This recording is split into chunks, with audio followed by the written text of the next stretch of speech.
but I wonder, is it doing damage? I don't know. But I think that's what you were starting to explore. Is it doing damage? Because right now, the in-person life is the life that we're really accountable to. I'm not accountable anywhere in a second life. I'm just not.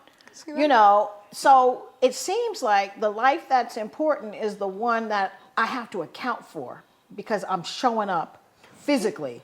So you don't think that people would get hurt on Second Life? Or, I mean, all the things that... I think they could get hurt. I don't know. I'm not on it. I think they could be hurt on Second Life. It could hurt the first life. I think there's...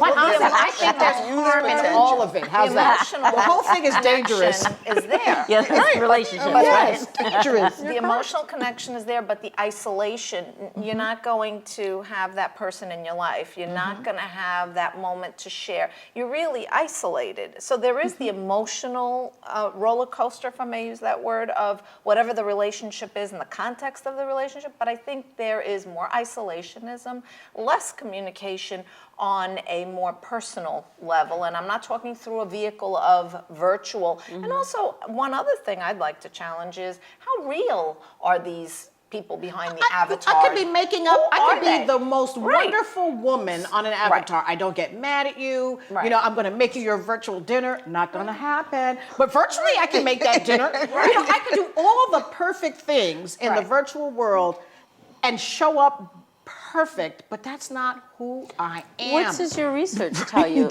in answer to Nancy's question? It's about a mix of those things, of being together and being separate, of being in a relationship and not being in a relationship, understanding that, yes, you're interacting with someone virtually, but also feelings and emotions come with a person because there's a human being behind. Hopefully, it's not a robot. Right, hopefully. Or a catfish. Right. I mean, in a magical world where things happen the way they're supposed to, it's another human being behind the avatar that you're talking to. So it's the relationship becomes very much real and very much important, very much part of their everyday, day-to-day life. It affects people. I met people that got divorced over a Second Life Or how marriage. about people who set people up to get divorced and then they're not even real about it? Meaning, I think about a lot of the, there's a lot going on right now about people actually just destroying people online or killing people online or stalking people online or hurting young people or preying on young women online or preying on kids online. Right. So that is, they need to shut that thing down. I think.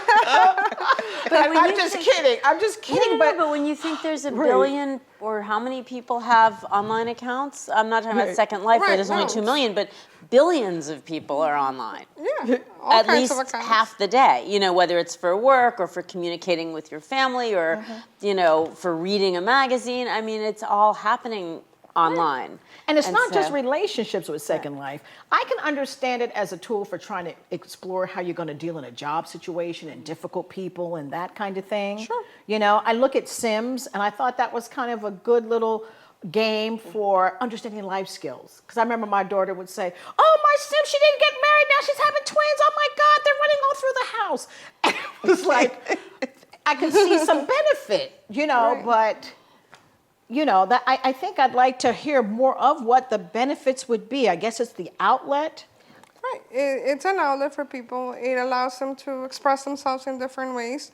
It provides a safety net, right, of exploring different things, not only sexually, but all kinds of things. If you're afraid of heights, you can go on a bridge on Second Life and walk as if you were, kind of desensitize yourself little by little to get through that fear. Can you desensitize yourself through a Second Life? What do you think about that? I think I don't know that it would be that effective in desensitizing fears or phobias, because you have to actually go through the experience and again, have the direct connection, contact, feeling, live that moment. And with virtual, it's, again, safe. So while you're sitting in your nice lounge chair or at your desk or in your home, I don't know that is such a working through experience in the traditional sense of working through a fear or an anxiety or a phobia. So for me, as a clinician, I wouldn't be too positive about that or optimistic for that as an outcome. It may help with some sort of level of anxiety, perhaps to even start the challenge of the process of desensitizing, but I don't know that that would treat it as much as actually going out and doing what needs to be done in a systematic and step-by-step process. What if you believe the avatar is you? What Well, if you so believe now- that it's you walking on the bridge? So, Because that's what these people experience. right, so are we talking about a delusion? Now we're taking it to another level of delusion or an alter ego? I mean, really, because now that, where do we split what now becomes unhealthy or pathology from reality and being, because that's a fine line for me as a clinician. That could And become you're a right. delusion because you become infatuated in something to the point that you, not only are you doing it and you feel that, okay, this is my virtual life and this is what I'm doing, but you actually believe it and it becomes a part of your identity. And I don't know that that's, something that's... And is But the we- field too new to actually have? Because I imagine there are, just as the explosion of the internet for good, for a lot of the things, it does help isolation and other things with when it's managed properly.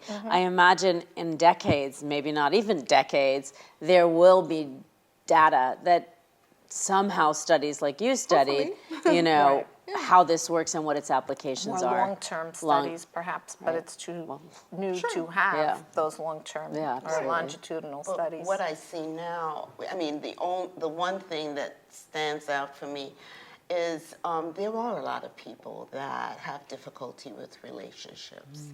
And I can see this as being a stepping stone to gaining the confidence and building the social skill to actually have relationships or good relationships with other people. Not even necessarily sexual ones, but I'm talking about even your everyday, because in the classroom you see those children that are not as easy to socialize as others.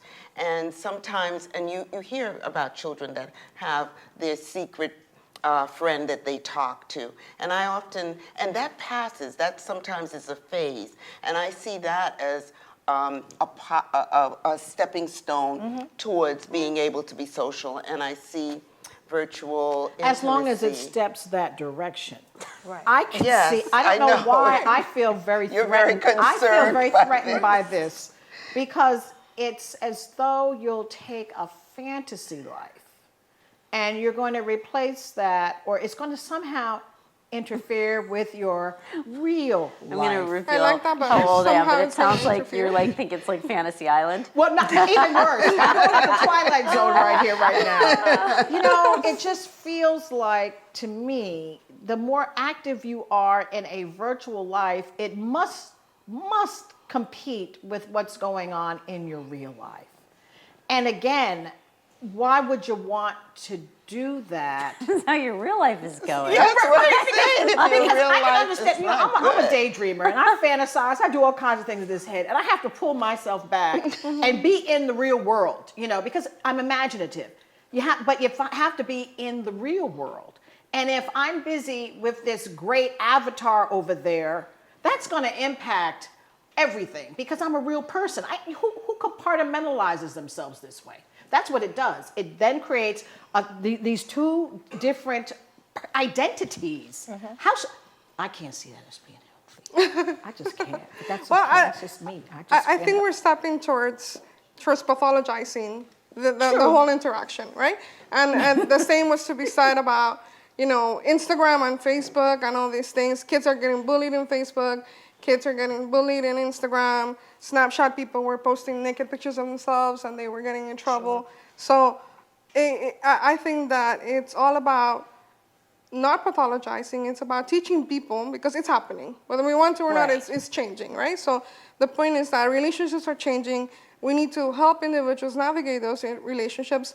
It's not about where or how the relationships start.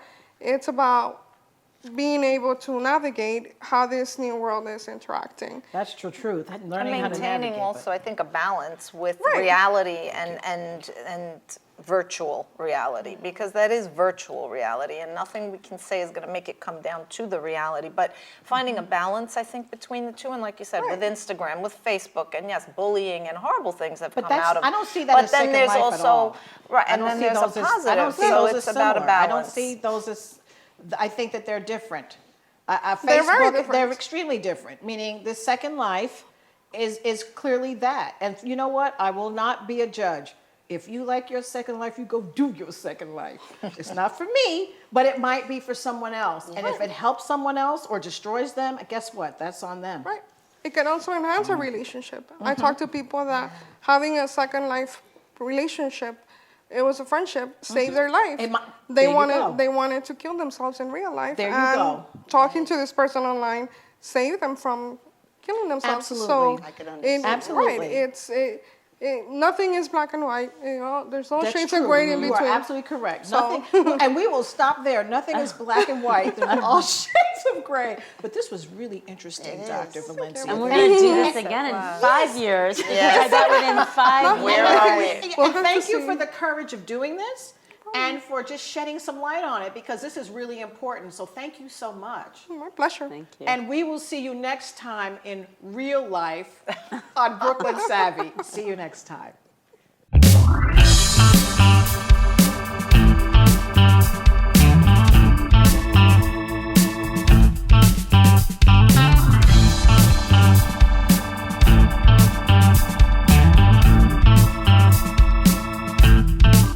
This program is brought to you by Verizon and Investors Bank.